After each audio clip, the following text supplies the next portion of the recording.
మనం భారతదేశంలో ఉన్నాం కదా, అసలు ఇండియా సైజ్ ఎంత అనే డౌట్ మీరు ఎవరికైనా వచ్చిందా? గట్టిగా మాడితే 3.28 మిలియన్ స్క్వేర్ కిలోమీటర్స్. ఇది ఉండడానికి చాలా పెద్ద నంబర్ గా ఉండొచ్చేమో కానీ మీరు రష్యాతో, కెనడాతో, అమెరికాతో మీరు కంపేర్ చేస్తే చాలా చిన్నది.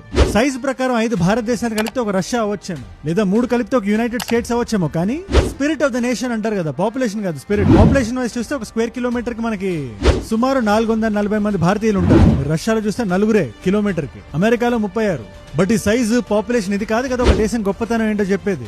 స్పిరిట్ అని ఒక మాట అంటారు. అది మన దేశపు కల్చరల్ హెరిటేజ్ చూసుకుని మనకు వచ్చే ఒక ధైర్యం. క్రైసిస్ వచ్చినప్పుడు ఒకరి పక్కన ఒకరు నిలబడతాం, ఒకరి చేతిలో ఒకరు పట్టుకుంటాం అనే ఒక నమ్మకం. అండ్ ఇవాళ మన భారతీయులందరికీ ఆ నమ్మకాన్ని చూపించే టైం వచ్చింది. మోదీ గారు వారణాసిలో ఒక స్పీచ్ ఇస్తూ ఒక మాట అన్నారు, పార్టీలకు అతీతంగా అందరం కలవాల్సిన టైం వచ్చింది, మనం అంటే ఏంటో చూపించాల్సిన టైం వచ్చింది.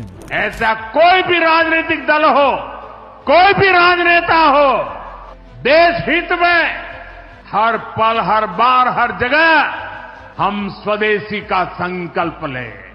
ట్రంప్ గారి పేరు వాడలేదు కానీ ఆయన్నే ఉద్దేశించారు ఇక్కడ. ఈ రీసెంట్ టారిఫ్ డ్రామా ఇదంతా నడుస్తుంది కదా, భారతదేశం మీద 25% టారిఫ్ వేసి దేశాన్ని డెడ్ ఎకానమీ అని పిలిచి, మీరు మీ బోర్డర్ దాటొచ్చి మా దేశానికి వచ్చి అమ్మే అధికారం మీకు లేదని చెప్పి ఆయన అంటున్నాడు కదా. ట్యాక్స్ వేస్తా అని ఎటువంటి ఫౌండేషన్, ఎటువంటి లాజిక్ లేకుండా దేశాన్ని ముంచేద్దామని చూస్తున్నాడు కదా. ఇలాంటి టైంలో అరిచేతిని పైకి చూపించి ట్రంప్ లాంటి వ్యక్తిని అర్థించకూడదు. మన కోసం మనం నిలబడాలి, మన సామాన్లు మనం కొనాలి. ఓన్లీ బై స్వదేశీ గుడ్స్. ముఖ్యంగా ఇలాంటి టైంలో పండుగలు వస్తున్నాయి, పెళ్లిళ్ళు వస్తున్నాయి, హాలిడేస్ వస్తున్నాయి, అందరం ఫ్యామిలీ అంతా బయటకు వెళ్ళి కొంటాం కదా సామాన్లు. ఆ సామాన్లు కొనేటప్పుడు ఒక ఎక్సైజ్ చేయండి చాలు. ఇది ఎంత డిస్కౌంట్ లో ఉందో చూడడంతో పాటు ఇది ఎక్కడ తయారైందో కూడా చూడండి. దీని వెనకాల ఒక భారతీయుడు కష్టపడ్డా లేదా?